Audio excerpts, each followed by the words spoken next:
Здравствуйте, уважаемые зрители! Сегодня мы собрались для того, чтобы обсудить очень интересную тему. Это так называемая проблема дольщиков, участников жилищного строительства, клиентов строительных компаний.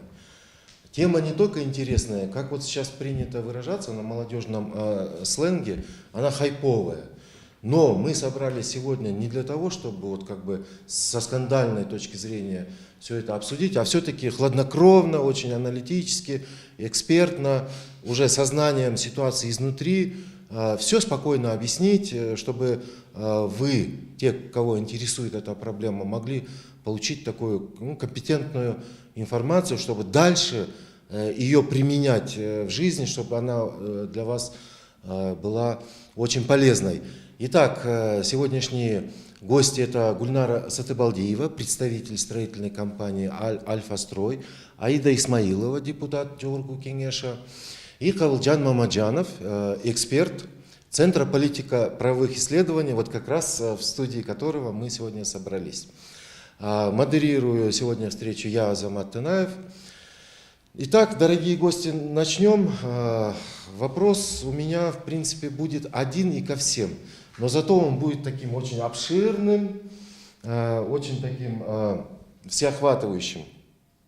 Вот с чего, как вообще эта проблема возникла вдруг? У нас, казалось бы, такой мощный госаппарат, столько контролирующих органов. И вот у них под боком вдруг вот мы получили эту проблему. Проблема большая, да? Принято называть цифру 10 тысяч человек, которые так или иначе пострадали. Но к цифрам мы будем возвращаться, мы будем их уточнять. Вполне возможно, у нас будут какие-то альтернативные мнения, потому что истина действительно всегда где-то посередине. Второй вот блок, что теперь делать? Как все-таки найти адекватный выход из этой ситуации, чтобы восстановить права пострадавших, чтобы при этом, как у нас тоже очень государство любит делать, скажем так, не рубить вот прям топором налево-направо, чтобы пострадали те строительные компании, которые, в общем-то, никого не хотят обмануть, но сталкиваются с какими-то проблемами. Итак, я думаю так, тут даже не из-за гендерного момента, да, Аида, вы инициатор вообще этой дискуссии в Жогорку Кеңеше. Неоднократно мы в прессе читали, что вы очень активно, настойчиво предлагаете внести в срочном порядке, вот эта срочность, наверное, подчеркивает остроту момента. Вот, поэтому позвольте начать с вас. Вот вам я предоставлю первое слово. Вы знаете, да. Вообще эта проблема, она очень серьезная. Да? Вчера вот мы тоже, у нас был круглый стол, на котором мы услышали очень много разных мнений. Проблема, вот, по крайней мере, проблема, она у нас уже несколько лет подряд муссируется. То есть группы, может быть, понемногу, группы участников долевого строительства, те, которые, так грубо скажем, были обмануты, они в буквальном смысле оббивают все пороги правоохранительных органов, судебных инстанций и до сих пор не могут получить решение на свой вопрос, то есть ответов на свой вопрос. И в один из дней одна из групп таких вот обманутых дольщиков просто потребовали, чтобы кто-либо вышел к ним навстречу. Потому что достучаться до государства, достучаться до кого-либо, кто бы мог их проблему решить, они не могут. Вот. И я вот вышла, поговорила, и получилось так, что действительно эти люди очень сильно страдают от этого. Уже было несколько летальных случаев среди дольщиков. Прямо на судебных заседаниях просто был случай, что человек умер. Вот. И это, во-первых, я считаю, что социальная проблема, она может привести к каким-либо вот негативным последствиям. Вот. И поэтому я взялась за по крайней мере, за начало какое-то, чтобы было, да, вот, внимание к этим людям. Вот. И почему вот я решила, что нужен закон? Вчера даже на круглом столе было озвучено такое мнение, что этот закон, он должен был появиться у нас еще лет 10-15 назад, когда у нас вот в полную силу уже начал процветать вот строительный бизнес. Вот, и, но, к сожалению, как ни странно, регулирующего взаимоотношений стройкомпаний и участников долевого строительства закона внесено не было. То есть его до сих пор нет. У нас есть много нормативных правовых актов, у нас есть законы, у нас кодексы есть, которые регулируют само строительство. Например, договора они подписывают, вот там уже ГРС, ну и так далее. Да? Но конкретного закона, который обеспечивает гарантию как дольщиков, так и строителей, у нас нет. Вот это я могу сказать. И поэтому вчера вот у нас была такая создана площадка, я вынесла на обсуждение концепцию нашего закона. Вы знаете, этот вопрос, он должен обсуждаться многосторонне. То есть и стройкомпании, и участники долевого строительства, государственные органы и очень много других заинтересованных лиц, потому что там у нас и банки, и страховые компании, да, и так далее. Это даже те моменты, которые мы вообще собираемся в наш закон внести, то есть страхование, взаимоотношения вот какие-то финансовые, допустим, да, там уже банки, ну и так далее. Вот. И вчера мы вот эту площадку создали. Помимо того, что мы обсудили какие-то моменты, это были предложения от всех сторон для внесения в концепцию вот нашего закона, но помимо этого мы создали площадку, это было нашей как бы второй целью, для диалога между участниками долевого строительства и остальными сторонами. Вчера у нас получилось очень бурное обсуждение, много очень выводов, может быть, для себя и сделали представители правительства. Кстати, был с нами замминистра экономики. Министерство экономики – это как раз тот орган, который, в общем, все законопроекты будут упираться вот именно в Министерство экономики, так как это касается деятельности предпринимательства. И в заключении будет превалировать вот именно Министерство экономики. Поэтому мы пригласили и правоохранительные органы, Госэкотехинспекцию. Правда, вот очень удручающий такой момент, нас игнорирует всегда мэрия. Почему-то нас игнорирует мэрия. Это наша вторая встреча, у нас был еще круглый стол до этого. Почему-то и тогда мэрии не было, и в этот раз мэрии не было. Этот вопрос вот я собираюсь поднимать, потому что вчера как раз-таки были участники долевого строительства, которые ждали ответа именно от представителей мэрии, потому что это городское строительство. Как раз-таки они должны были изъявить даже сами желание прийти и поучаствовать вчера на нашей встрече. Вот.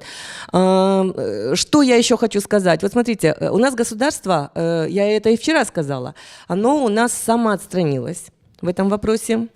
Поэтому участникам долевого строительства приходится вот своими силами как-то эти вопросы стараться решать. Да. Помимо того, что они обивают пороги правоохранительных судебных инстанций, они сейчас собираются в какие-то группы свои, для того, чтобы собрать дополнительно деньги, для того, чтобы там где-то где-то какие-то решения принять по завершению того или иного строительства.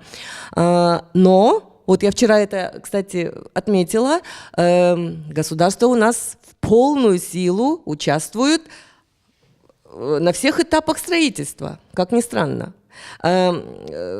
Участвуют при выдаче земель, это вот начиная, и заканчивая сдачей в эксплуатацию жилища.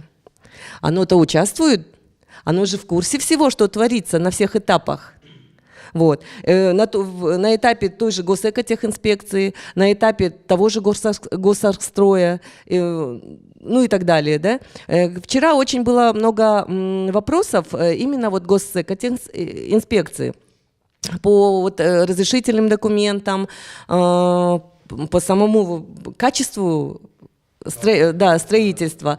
Вчера даже прозвучали какие-то некие обвинения, возможно, да, такие вот к этой организации, даже жалели присутствующего вчера на нашем круглом столе представителя, так как были конкретные слова, говорящие о том, что, возможно, на вас давят сверху. Очень много заинтересованных лиц, которые хотят, чтобы документы выдались именно там в каком-то определенном формате или и так далее. Да? Вот, поэтому вот вчера, я скажу, дискуссии у нас были очень такие вот яркими, да? Никто не стеснялся, наболело, высказали все друг другу свои... я не знаю, ну, мягко сказать, предложения, да, советы. Вот, и, ну, я думаю, я еще продолжу, но хочу сказать то, что вот этот вопрос вчера, он, да, вот, хрущайцам, козголду, да, гечо козголуп, и получается, вот мы, этот вопрос, конечно, мы не оставим. У нас была вчера первая такая встреча. Этих встреч будет у нас несколько. По помощи дольщикам мы дальше будем продолжать свою деятельность. Это помимо обсуждения нашего закона. Спасибо большое, Аида. Конечно, мы вот когда перейдем к подытоживанию нашего обсуждения, обязательно вам предоставим еще раз возможность сказать. Вот мне очень понравилось, и я полностью с вами согласен, когда вы сказали, что сложилась такая ситуация, когда обманутые дольщики оказались предоставлены сами себе. Никто, ну так, по большому счету, не интересовался их проблемами. И когда вы сказали, что они вынуждены делать сами то, делать сами сё, делать сами другое, а я вспомнил, были случаи, когда они сами еще и вынуждены искать сбежавших владельцев стройфирм. Вот, то есть, до какой степени вот проблема, да, далеко зашла. Гульнара, вот, во-первых, спасибо вам, что вы пришли на откровенный, честный разговор, мы это очень ценим. Во-вторых, хотелось бы сказать, что по большому счету альтернативы частному строительству у нас нет. Мы все недавно были свидетелями, видели и фото, и видео, как, если я не ошибаюсь, там по госипотечной программе, если ошибаюсь, извиняюсь, но там, возможно, детали какие-то, да, мелкие. Грубо говоря, построило государство, государство заказчик, государство само построило, в результате мы там получили кухни, по-моему, если я не ошибаюсь, 1,5 квадратных метра. Я вообще, я не представляю, как это вообще возможно. Вот что происходит, когда доверяешься и поручаешь какое-то серьезное, важное дело государству. Вот. Поэтому наше спасение, наша альтернатива – это частный бизнес, который более мобилен, более клиентоориентирован, скажем так, может быть, даже с каким-то опережением идет. Поэтому, Гульнара, мы за вас. У нас между нами, по сути дела, никакой конфронтации такой большой нет. Проблема из-за чего? Проблема, что в вашей сфере есть недобросовестные коллеги. Да, к сожалению. Вот, ладно, государство не делает. Мэрия, как мы сейчас узнали, мэрия у нас вообще никуда не приходит, не обсуждает, она вне зоны критики. Да, это еще это отдельный разговор, может быть, еще соберемся с участием представителей мэрии. Но вы же тоже могли что-то делать.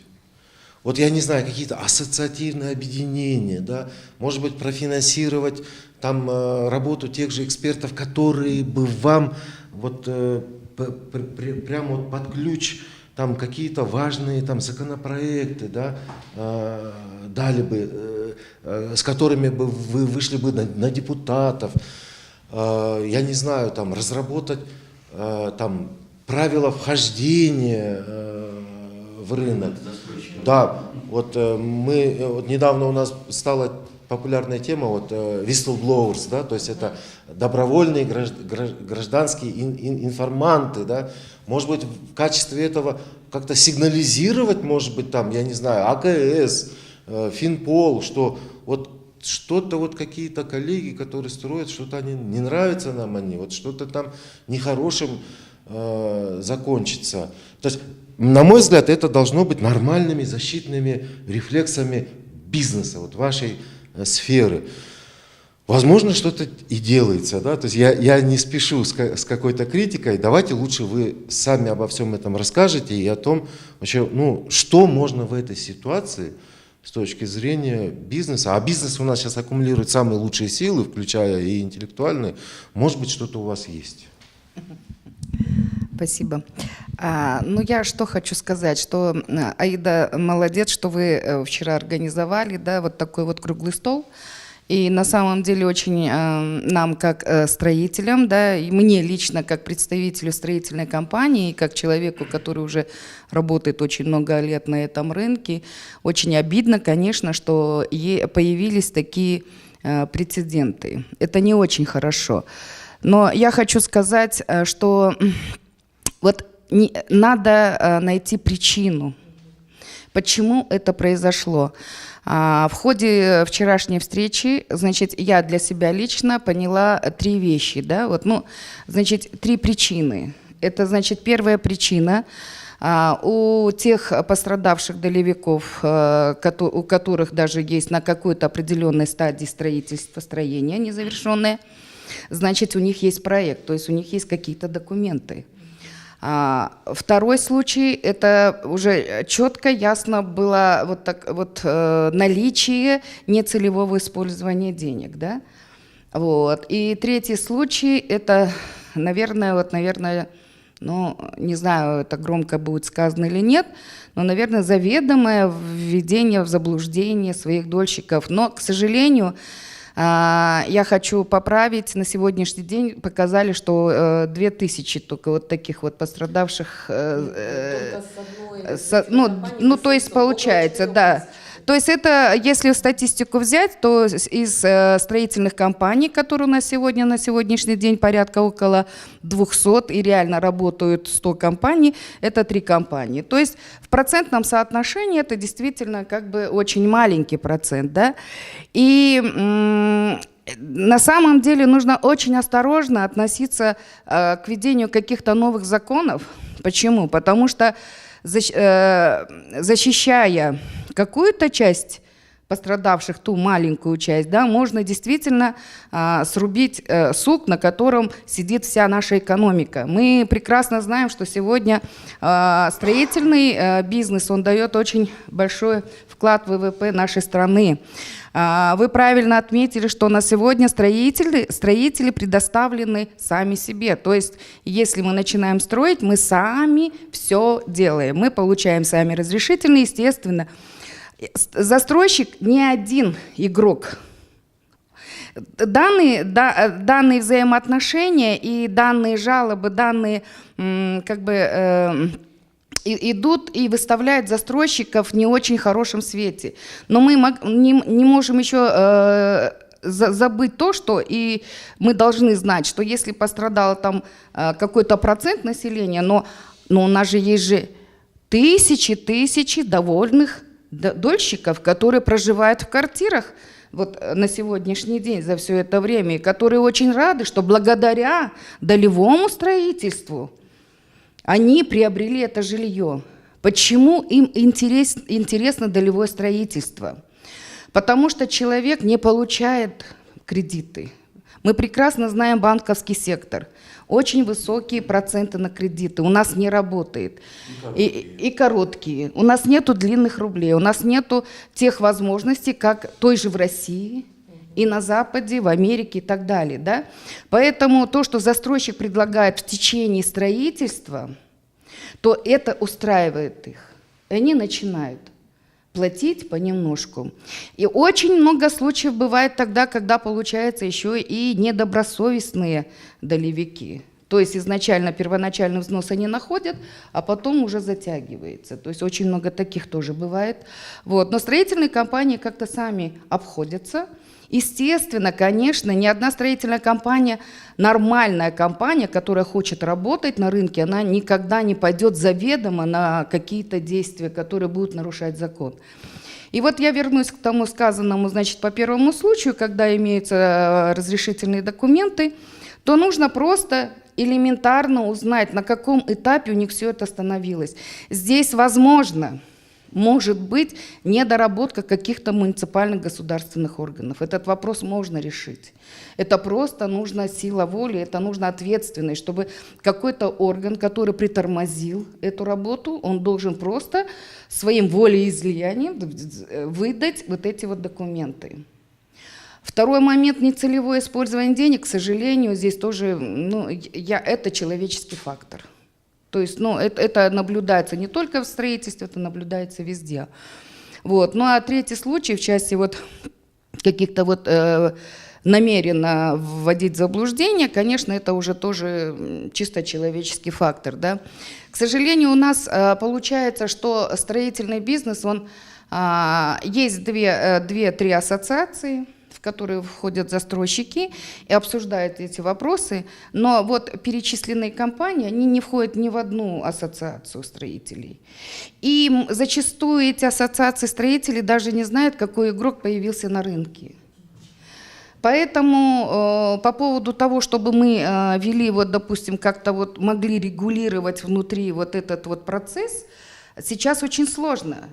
Допустим, в России у них совершенно система открытости нужна, да, система какая-то, здесь, я думаю, что, наверное, нужно время. Почему? Потому что строители, если проанализировать, то очень много строительных компаний молодых. Это не говорит ни о чем. Если он только пришел на рынок, он действительно хочет работать. Но ведь надо же с чего-то начинать.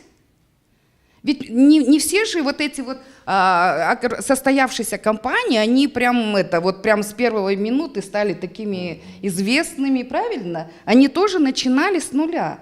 И поэтому надо дать возможным проявить себе, возможность им дать.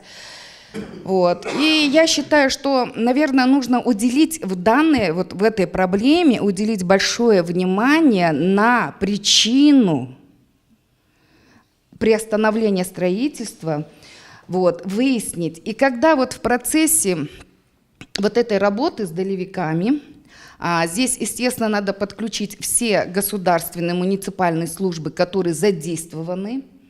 Вы правильно сказали, что застройщик сам по себе не строит. Он на каждом этапе зависит от госорганов. Потому что с момента предоставления земельного участка, с момента разработки разрешительных документов везде идет согласование. Поэтому, когда изучить эту причину изнутри, почему это произошло, почему эти люди на сегодня, вложившие деньги, остались у разбитого корыта, и тогда уже когда это уже будет понятно, значит, первое, значит, где-то, значит, не сработано именно в части документации, где-то, значит, появился именно нецелевое использование.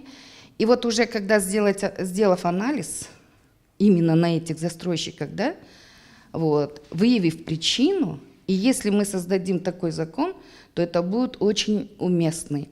Я хочу сказать, что на сегодня, к сожалению, очень много у нас законодательных, нормативных документов, которые противоречат друг другу.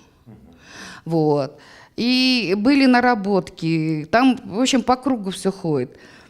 Если мы обязаны внести изменения в эти законы, мы должны все это привести в порядок. Если мы это все приведем в порядок благодаря Джогорку Кенешу, тогда, естественно, конечно, все встанет на ноги.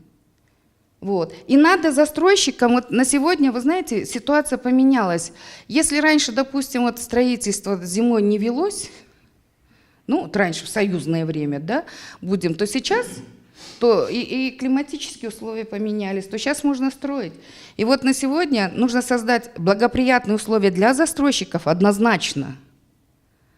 Вот. Чтобы застройщик не бегал, чтобы застройщик сам за свои деньги там, по наружным сетям, очень большая проблема. Когда ты приходишь, берешь этот участок, хочешь построить, и ты сам должен решать все эти проблемы с получением технических условий. Потом, значит, это тоже своя там закрытая очень такая тема. Потом ты, значит, за свои деньги проводишь вот эти вот километровые инженерные сети, а потом передаешь это на баланс этой организации, да, и это все ложится на себестоимость строительства.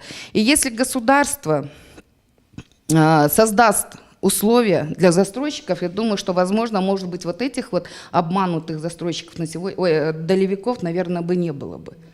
То есть нужно обязательно повернуться не спиной, а повернуться лицом к застройщикам. Сегодня уже второй год стоит вопрос раньше у нас было понятие параллельное проектирование строительства. Да, многие не понимают, что это такое. Но это введение вот этого закона, положения, упростит процедуру получения документов. Я сейчас очень рада и очень радуюсь тому моменту. Это очень хорошая идея о введении единого окна. Вот. Это спасет ситуацию. Я думаю, что здесь в данном случае идет очень хорошая политика в этом направлении. Да?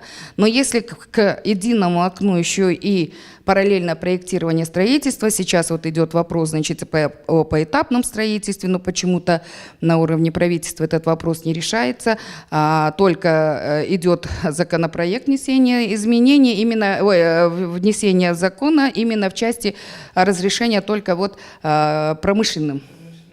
Вот. Но я считаю, что и жилье тоже нужно. Почему жилье? Потому что это внутренние инвестиции. Сегодня в жилищное строительство не приходят иностранцы, только внутренние. И надо создать условия внутренним инвесторам, застройщикам. Если решат нам эти вопросы, я вам говорю, не будет таких обманутых дольщиков. То есть это не проблема застройщиков. Вот эта ситуация, это проблема, это причина. Вот знаете, вот это, наверное, эта ситуация вышла из каких-то вот таких вот мелких недоработок на своем уровне. И я хотела бы, да, вот, да. А можно я сейчас добавлю? Да, конечно. Да? Я добавлю. Если вы еще не закончили. Вот. И поэтому я вот, значит, вам в свою очередь нужно действительно сейчас решить проблему наболевшую вот эту вот. И если вы действительно решите эту проблему, да, то это будет, мне кажется, наверное, впервые в истории, наверное, Кыргызстана такая ситуация, когда действительно пострадавшие могли решить эту проблему, да. Поэтому я просто хочу вам сказать, пожелать вам успехов, вот. И, наверное, все-таки давайте мы будем продолжать в этом темпе защищать не только, не решать проблемы, которые возникли, а именно заблаговременно решать те моменты недоработанные, чтобы этих проблем вообще абсолютно не было. Вот. И тем не менее нужно уделить очень большое внимание застройщикам, потому что терять застройщиков ни в коем случае нельзя. Иначе у нас Кыргызстан останется без наших внутренних инвестиций.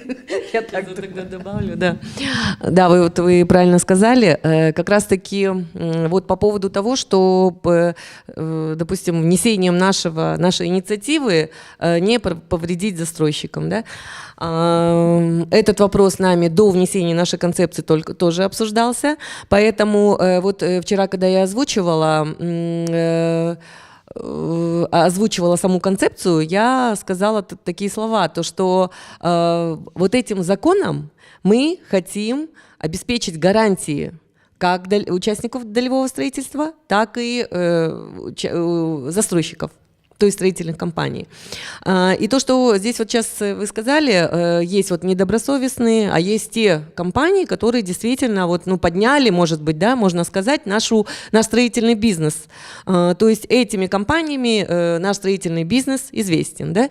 Вот. Правильно, таким компаниям нужно помогать.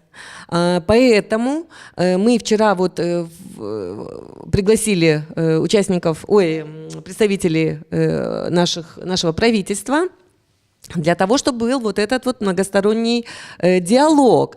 И из нашего диалога как раз-таки должны были вытечь вот такие вот обстоятельства, которые позволят прогарантировать и стройкомпании, и дольщиков, и усилить контроль правительства.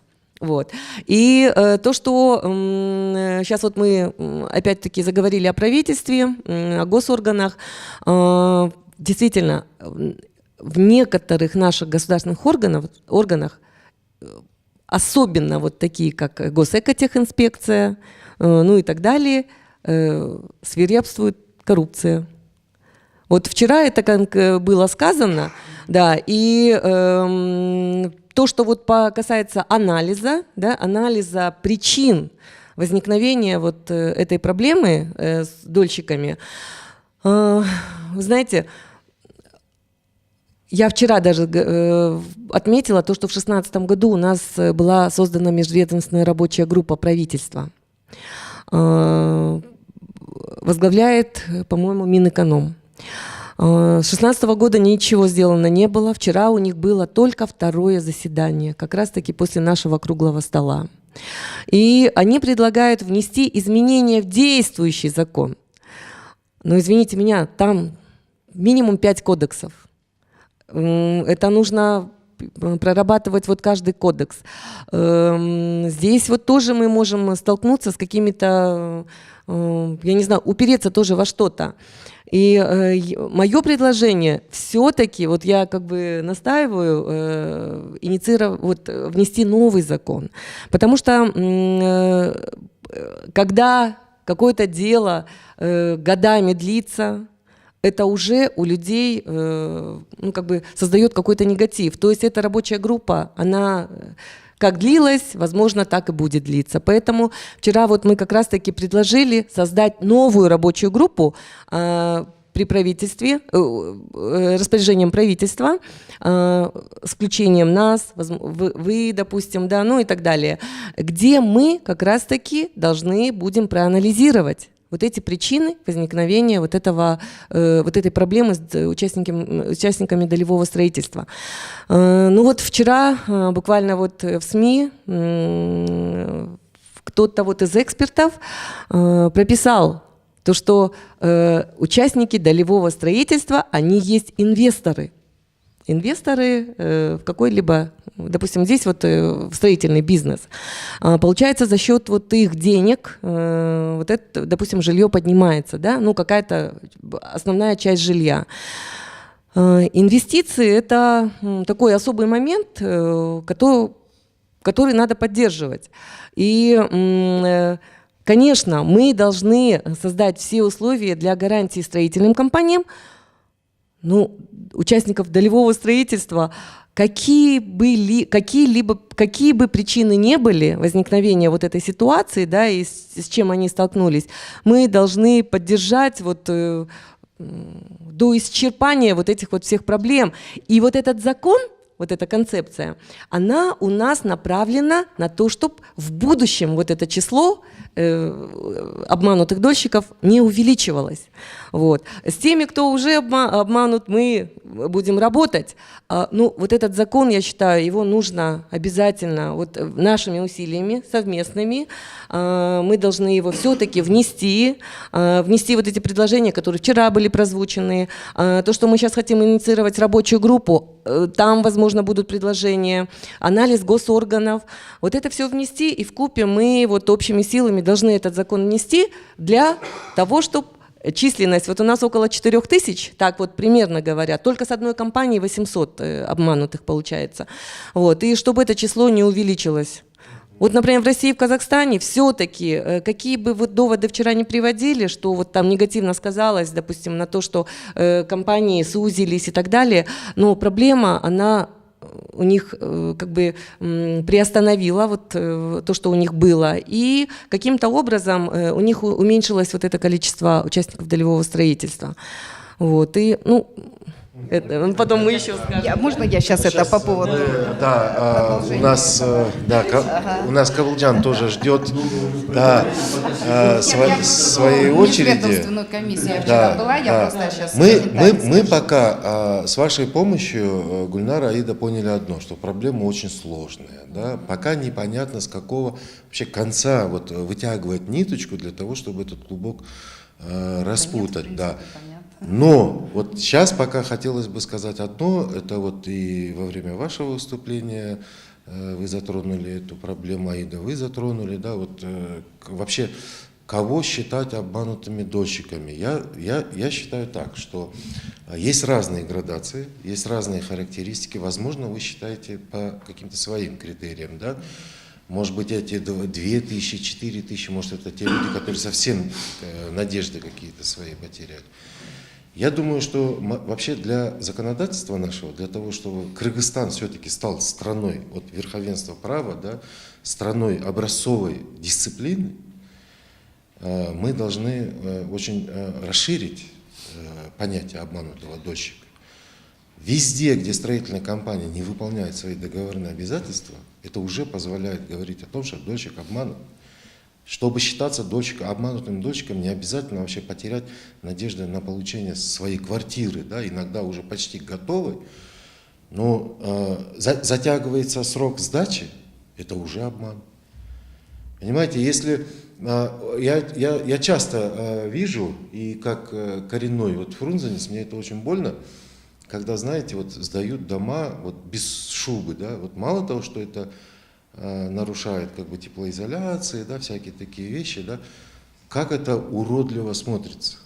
Это тоже обман. И в данном случае, когда я вижу это уродство архитектурное, я себя считаю обманутым. Вот я ни одного тыина не вложил ни в какое долевое строительство. Поэтому это намного обширнее понятие, Гульнара. Вот единственное, я вас, как представителя стройбизнеса, который действительно, да, я абсолютно восхищен, как вы как бы защищаете вашу сферу, да, но вы должны очень чутко вот слышать и понимать другую сторону. Да?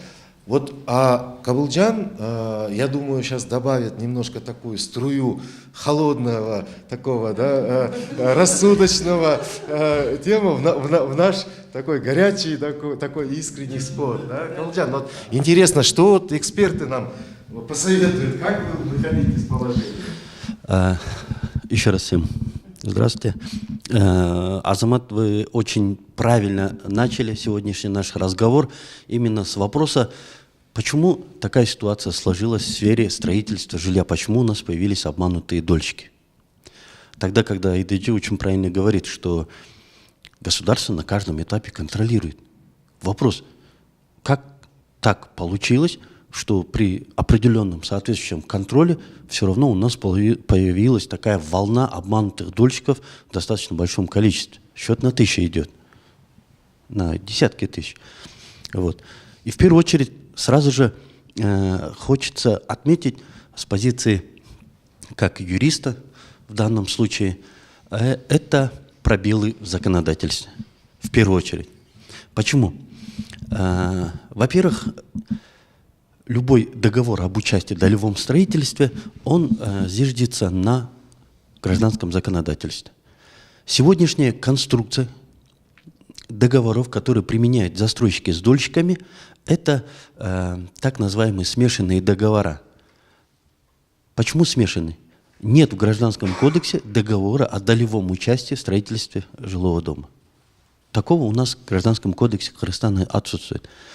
Соответственно, застройщики прибегают к такому смешанному договору, как смесь договора купли-продажи и строительного подряда. Соответственно, использование такого смешанного договора на сегодняшний день, я могу смело сказать, это крен в сторону застройщика. Отсюда у нас, если в дальнейшем также будет применяться такая же конструкция, то волну обманутых дольщиков остановить будет невозможно. Да, при, условно говоря, соответствующем контроле со стороны государства можно минимизировать, но действующие нормативно-правовые акты, они не обеспечат предотвращения таких последствий. Так или иначе у нас тогда дольщики будут обманутыми. Но мы говорим только о тех застройщиках, которые имеют, условно говоря, цель каким-то образом обогатиться за счет привлечения денег дольщиков. На наших круглых столах мы неоднократно убеждались в том, что большинство таких недобросовестных застройщиков отчасти погорели в результате неудачных вложений. Но вот как раз-таки мы и говорим о том, чтобы разработать и принять такой нормативно-правовой акт, в частности, мы говорим о законопроекте, который бы позволил бы не допускать таких последствий использования денежных средств дольщиков не по назначению. В принципе, очень правильно Аида Дженсбековна говорит в том плане, что законопроект позволит в равной степени защитить как застройщиков, так и дольщиков. Поэтому инициирование нами этих круглых столов для обсуждения, именно обсуждения концепции законопроекта, позволяет нам найти эту золотую середину. Позволяет нас заинтересовать все стороны, вплоть до государственных органов, которые так или иначе осуществляют контроль за ходом строительства. К сожалению, коллективная безответственность со стороны госорганов привела к такому плачевному результату на сегодняшний день. Поэтому, не углубляясь в вечно обязательственную природу гражданских правоотношений, я хочу отметить, что на сегодняшний день законопроект нам необходим. Почему? Часть 3 статьи 417 Гражданского кодекса, она четко говорит, что отдельные виды купли-продажи товаров, в частности, под товарами он достаточно широкий перечень, вплоть до и недвижимости, да, относится к этому, оно регулируется отдельно законами либо иными нормативно-правовыми актами.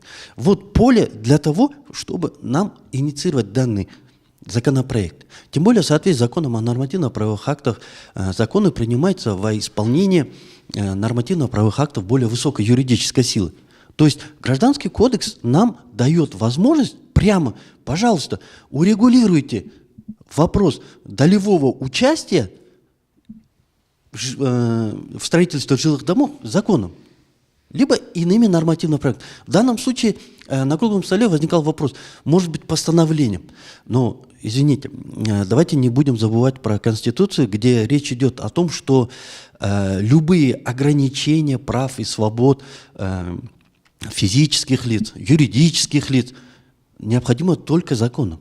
В противном случае это будет данный подзаконный акт, он будет неконституционным. Соответственно, речь идет исключительно о законе. Почему о законе? Потому что данный закон, он будет как давать соответствующие права застройщикам и дольщикам, так и ограничивать их. Почему мы и пытаемся нащупать эту золотую середину в данном концепции законопроекта, мы его даже еще не просто с проектом закона говорим, а говорим о концепции. Речь идет о том, что, простой пример, мы изучили опыт России или Казахстана. В России, например, коли ты назвался застройщиком, субъектом предпринимательства, у тебя очень серьезные ограничения. В России застройщик строит дома за свой счет, но с привлечением денег дольщиков, но дольщики вкладывают деньги в банк на счета escrow, где застройщик может использовать эти деньги в том случае, если он соответствует определенным критериям при ходе строительства и его завершении. То есть вот эти все нормативы и ограничения для застройщика на сегодняшний день, если мы будем применять опыт России для Кыргызстана, поверьте мне, мы убьем рынок строительства жилья в Кыргызстане. Поэтому мы не должны сравнивать возможности России и возможности Кыргызстана. Поэтому мы здесь далеки от этого. Поэтому при разработке мы понимаем, это очень чувствительная сфера. На сегодняшний день действительно, посмотрите, насколько Бишкек преобразился. Пока мы только говорим в рамках Бишкека, но строительство должно вестись на территории всего Кыргызстана. Да, поэтому мы должны, наоборот, стремиться так, чтобы застройщики могли полностью реализовать свои права, и для них очень правильно здесь тоже звучит мысль, то, что дольщики тоже являются своего рода инвесторами. Поэтому нужен такой механизм, где бы обе стороны могли быть гарантированно защищенными. Почему я и говорю, что в законопроекте даже необходимо предусмотреть как раз-таки механизм страхования этих рисков. Почему? Страховой рынок в Кыргызстане тоже начинает очень серьезно, бурно развиваться. Не сегодня-завтра уже будет внедрено ОСАГО, не сегодня-завтра будет уже фактически страхование недвижимости. Поэтому дело времени. Но это требование будущего. Поэтому на сегодняшний день, если застройщик застрахует свои риски, дольщик будет четко знать, что его риски застрахованы. Тогда, поверьте мне, на выходе мы такую ситуацию не будем иметь с обманутыми дольщиками. Поэтому я бы призвал бы еще раз все заинтересованные стороны максимально ответственно подойти. На сегодняшний день, правильно говорит Гульнара, что может быть момент такой исторический. Да, действительно, у нас на сегодняшний день нету действительно такого системного нормативного правового акта, который бы позволял бы нам более комплексно и системно урегулировать данную проблему. Поэтому я не говорю, что этот законопроект панацея от всех тех проблем и болезней, которые существуют на рынке строительства жилья. Нет, но поверьте мне, процентов на 50-60 мы эту проблему разрешим. И дальше, я думаю, поступательно, возможно, это будет в последующем при внесении данного законопроекта, возможно, пакет законопроектов, да, в совокупности. Это может быть изменения и в гражданском законодательстве, это изменения и в подзаконных. Оно будет иметь, я так думаю, такой мультипликационный эффект. Одно будет выходить из другого.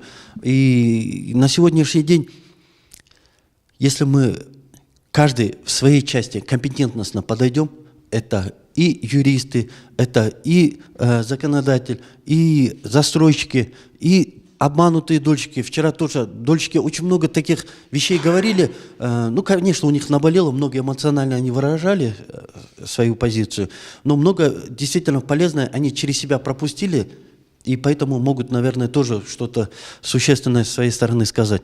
Ну и обязательно участие госорганов. Мы забываем про банковский сектор. Вот нужно тоже их привлекать. Страховщиков надо привлекать. Поэтому в совокупности мы бы минимизировали те неблагоприятные последствия. Спасибо. Да, я абсолютно согласен. Нужен, конечно, пусть даже не объемный, но очень детализированный законопроект. И что касается вообще защиты интересов наших граждан, это ведь не только может быть связано с недобросовестностью отдельных застройщиков, да, а что если техногенная катастрофа, что если стихийное бедствие, все что угодно может. Ну, какой-нибудь там гиперинфляционный скачок, да, и все, и рынок сломался, например.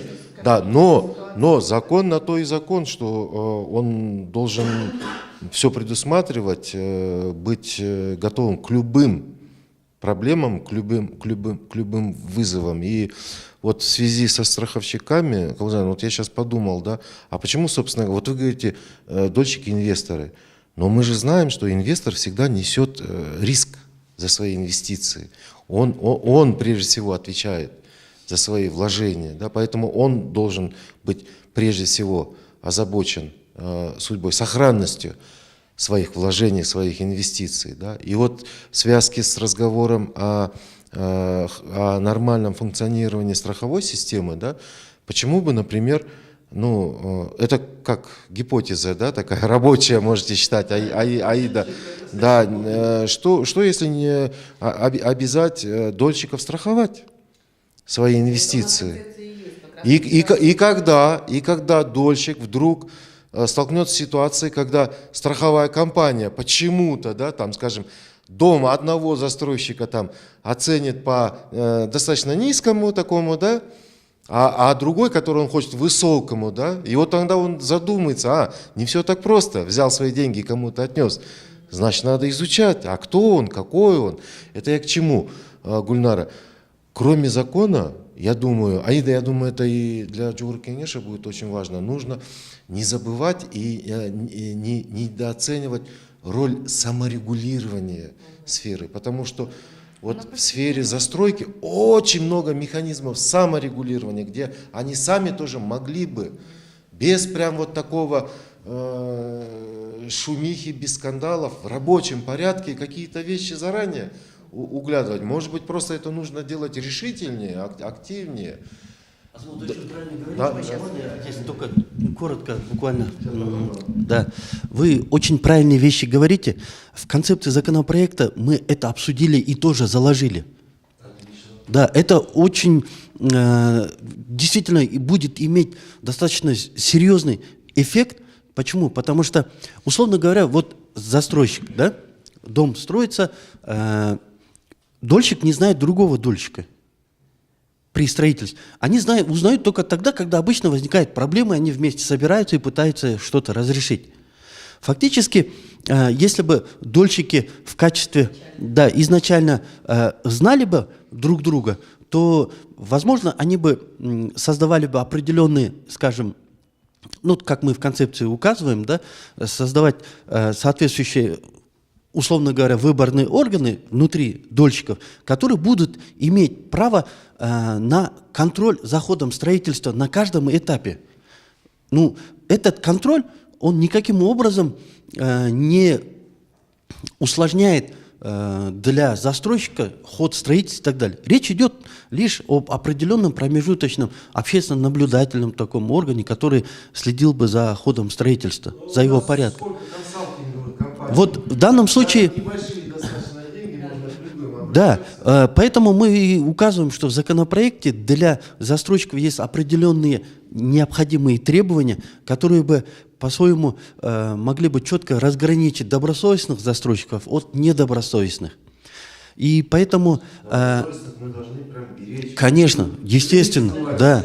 Поэтому в данном случае мы не должны законопроектом вводить непосильные ограничения, чтобы у нас застройщик, согласно закону, вообще чтобы не задохнулся, да, в этих ограничениях, условно говоря. Вот. Поэтому, в принципе, большей частью мы сами же обратили внимание на то, что отсутствует соответствующая информация как со стороны госорганов, так и со стороны застройщиков.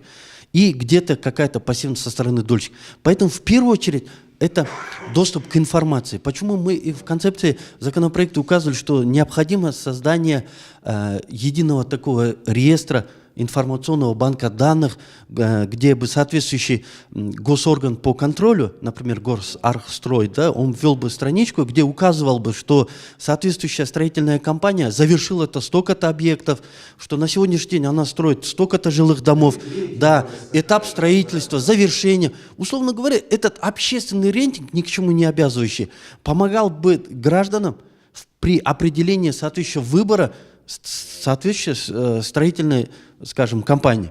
И вот определенные нормативы финансовой устойчивости. То есть мы говорим достаточно о гласной информации, не вторгаясь в сферу коммерческой тайны и так далее. То есть эту гласную информацию, если бы мы бы имели доступ в любое время, да, сейчас очень бурно интернет развивается, поэтому в любой части республики мы можем зайти на сайт, посмотреть и увидеть, что та или иная строительная компания имеет достаточно неплохую репутацию и имеет, но эту репутацию должен госорган определять.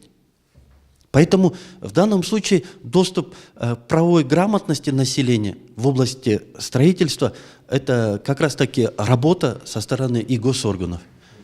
И я думаю, все заинтересованные стороны будут как раз-таки стремиться иметь такую достаточно добросовестную репутацию. Это и механизм привлечения клиентов, и ответственность за ту рекламу, которую они будут выпускать. Ну, что я хочу сказать по поводу рейтинговых компаний, по поводу информации о ходе строительства у всех компаний.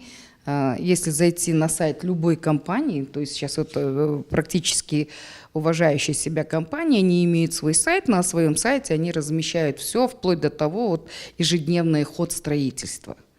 То есть этим же застройщикам они могут зайти на сайт компании и увидеть, на каком этапе идет то или иное строительство.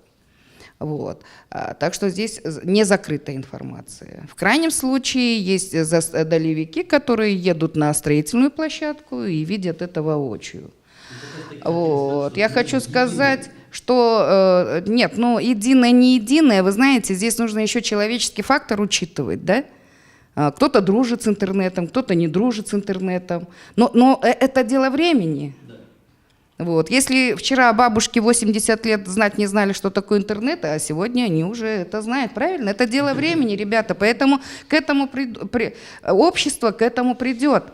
Но надо это пройти, чтобы каждая строительная компания, каждый человек это все через себя пропустил. И вот так законодательно заставить их, извините, вы отслеживаете или звоните, этого не будет. То есть это дело времени, во-первых. Во-вторых, сегодня есть те же рейтинговые компании, которые делают рейтинг той или иной компании по поводу строительства, все это есть. По поводу какого-то госоргана, я считаю, что это сейчас вообще преждевременно. Но я думаю, что со временем и строительный рынок, он себя саморегулирует. Потому что, да, когда эти компании, они быстро выросли, только был один момент, пик, когда жилье было дорогое, его было выгодно строить. На сегодня это не такое дорогое удовольствие, ребята.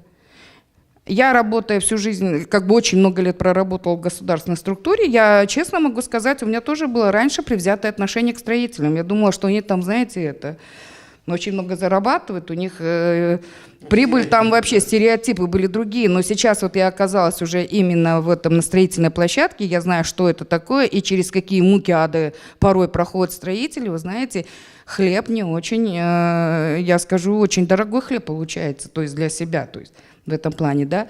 Вот. И по поводу, значит, межведомственной комиссии. Вчера я тоже являюсь членом этой межведомственной комиссии, это при Министерстве экономики с участием депутатов комитета по строительству. И честно сказать, да, я просто сейчас не вижу необходимости в двух межведомственных комиссиях. Вот это мое личное мнение. При том, что любой законопроект, который будет разрабатываться, этот законопроект будет предусматривать внесение изменений в другие нормативные акты. Я права? То есть это сначала будет ревизия, в которой, значит, вот эти вот несостыковки, там, где идет все это, приводится в порядок, и потом на основании вот этого всего делается законопроект. Так сейчас эта межведомственная комиссия приступила к первому этапу. То есть они вот своим проектом закона вносятся изменения.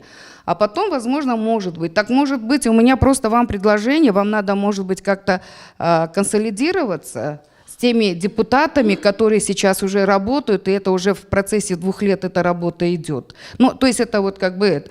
Почему? Потому что одни и те же проблемы. Вчера тоже те же проблемы, которые вы сегодня поднимаете, они вчера также были подняты. Также, значит, на той же комиссии было принято решение создать, значит, эту межведомственную комиссию, значит, поделить на 2 рабочие подгруппы. Одна будет подгруппа работать именно по решению проблем этих дольщиков, а вторая подгруппа будет работать уже по законодательным актам. Поэтому и еще дублирующую комиссию создавать, я думаю, нет необходимости здесь. Но это мое мнение. Почему? Потому что, я не знаю, конечно, ваши моменты. Просто единственное, что человек, который будет в одной комиссии, я вот просто смотрю, вот как я могу, да, вот работать в этих комиссиях, тогда я практически не буду на своей работе работать, я не буду приносить доход своей компании, я не буду как бы на 100%, да, как бы выкладываться на своей работе, но и тем не менее мне как гражданину, как застройщику и как человеку, который имеет большой опыт в этой работе, мне интересно это все. То есть я хочу принять участие именно в разработке законов, я хочу принять участие именно в решении проблем этих вот долевиков, да, и как нам разрываться. То есть оптимальные пути какие-то, да, процедурные оптимальные пути какие-то надо найти. Да.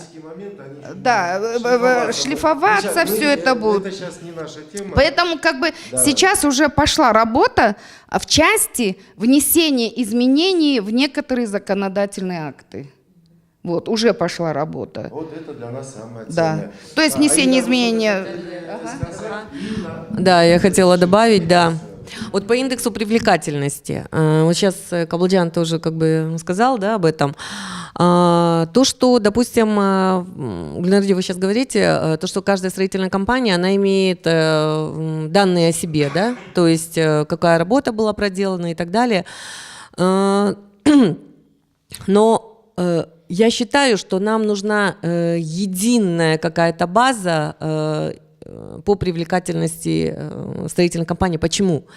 Потому что, хорошо, строительные компании, они могут о себе написать, какую они работу проделали, что было сделано, сколько объектов построено, но здесь нужна информация наших государственных органов. То есть это должна быть такая база, в которую будут стекаться данные со всех госорганов. То есть, например, вот мы вчера слышали то, что очень много было заявлений, допустим, в прокуратуру, да, какая-то из них вообще осталась без ответов. Очень много вчера нареканий было по поводу госэкотехинспекции, не ГРС, да, регистрационная служба, да, да, и нам нужно, чтобы, вот, допустим, к примеру, да, вот к той основной информации, которую, допустим, о себе создала строительная компания, но эта информация должна быть все равно подтверждена, допустим, в каком-то государственном органе, и та же прокуратура должна передать материалы на, это вот пусть будет, может быть, такой вот небольшая организация строительных компаний, которая будет обрабатывать, вот хорошо, в прокуратуру поступила на вот такие-то, такие-то, такие-то компании определенная информация. Прокуратура должна передать, допустим, свои материалы, да, вот в эту базу. Госэкотехинспекция, да, где что, какие нарушения связанные со стройкомпанией, тоже должна передать информацию. ГРС, и вот так вот. И со всех госорганов должна стекаться информация и создаваться вот эта вот база. Поэтому вот вы сами сказали то, что иногда даже ассоциации, даже вот эти крупные компании не знают, какие компании мелкие появились на рынке.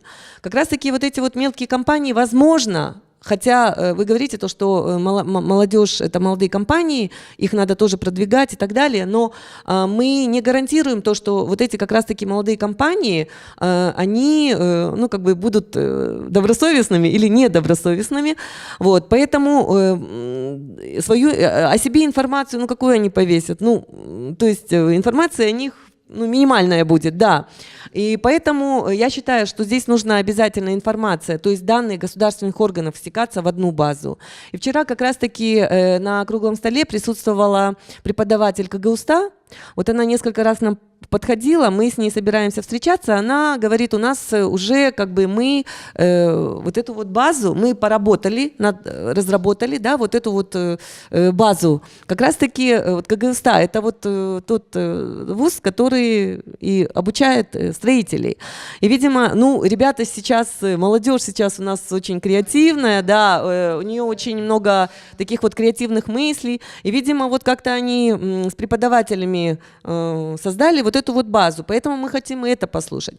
Потом допустим, по самому законопроекту, да, вот вы говорите вчера, да, были депутаты там с профильного комитета и так далее. Меня немножко вот это вот как бы тоже настораживает, потому что ко мне были обращения как бы от некоторых сторон, которые, возможно, даже являются моими коллегами, но они возможно, даже с этого профильного комитета, но они в этом бизнесе, получается. Вот. И я не знаю, вот как с их стороны это будет выглядеть, да, вот их предложение, не будут ли они тянуть вот больше к себе, ну и так далее. Видите, здесь вот как бы даже рисков таких вот для дольщиков, например, есть риски определенные, ну и для строительных компаний есть риски определенные, поэтому мы хотим выровнять вот эту вот ситуацию, да, выровнять эту ситуацию, чтобы не было. Вот вчера даже высказывались то, что я почему здесь очень много говорю сейчас о госэкотехинспекции, потому что, ну, вы тоже слышали вчера, сами участники долевого строительства, прямо вот в буквальном смысле были обвинения, да, в сторону госэкотехинспекции, то, что мы вас понимаем, вы вот, бедный сотрудник, вот сюда пришли, сейчас отчитываетесь, но мы же знаем, что сверху над вами вот к вам звонят, вас просят, я не знаю, может быть, ну, так и говорилось, и депутаты, возможно, там, ну и так далее, да, чиновники другие. Поэтому, чтобы не было вот таких вот рисков, да, что кто-то на кого-то давит для того, чтобы, допустим, выдать какой-то разрешительный документ с нарушением, допустим, или это же все, вот работа госэкотехинспекции, она как раз-таки сказывается на вот этом качестве построения, да? То есть, допустим, вот хорошо, многоэтажку построили, но потом выясняете через месяц, что лифт не работает, или же, что лестницы разваливаются, что перила там не те, да? Да, это риски, да, которые исходят со стороны контроля госорганов. Вот этого всего бизнеса. Поэтому здесь вот правильно вот вы говорите, то, что это очень такой обширный вопрос.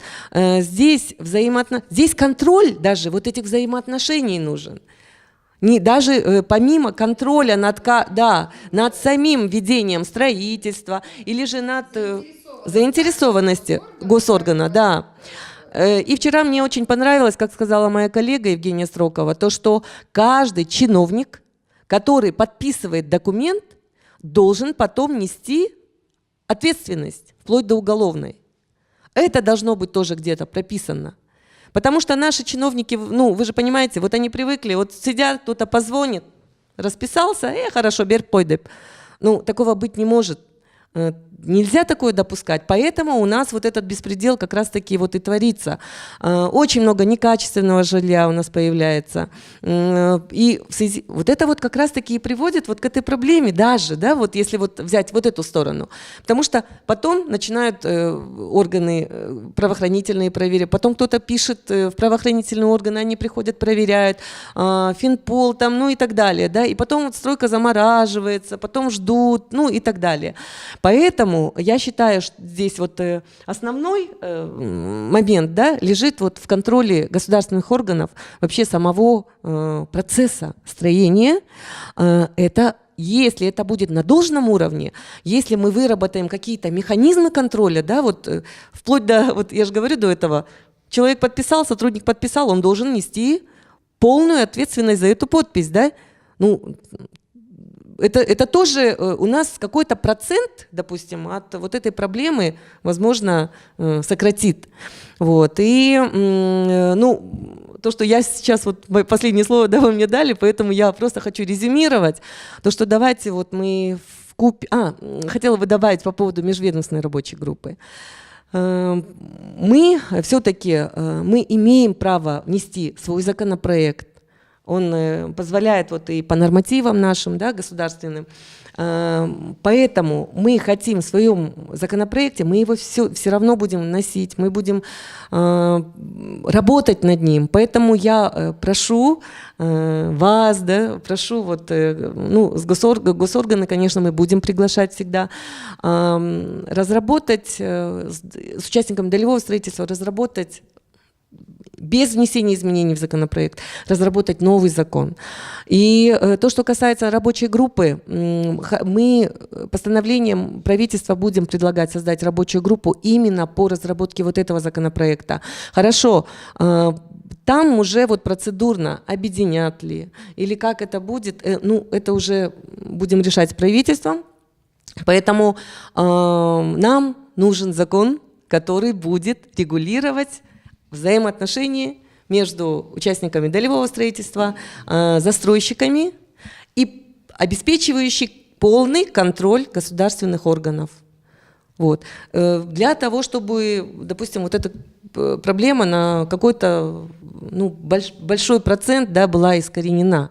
И чтобы не повторилось вот это количество, не увеличилось, да, обманутых дольщиков.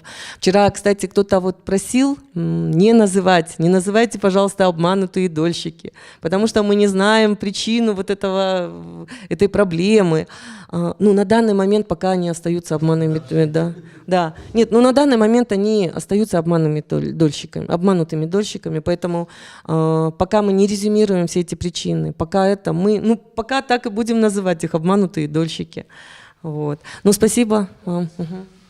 Мне кажется, вот как раз-таки самое главное вот во всех наших разговорах, спорах, поисках путей решения, как раз-таки самыми главными вот эти люди являются.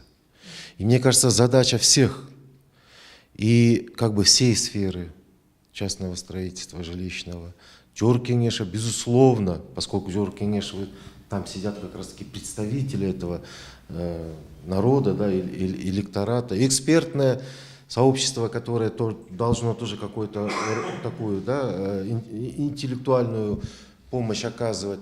Мне кажется, пока мы вот не поможем нашим гражданам, вообще мы ни на секунду, ни на минуту вообще не можем успокоиться. Я уверен, все остальное придет, да, вы тоже очень правильно сказали, все придет со временем, да, как очень многие вещи должны эволюционно развиваться по своим законам.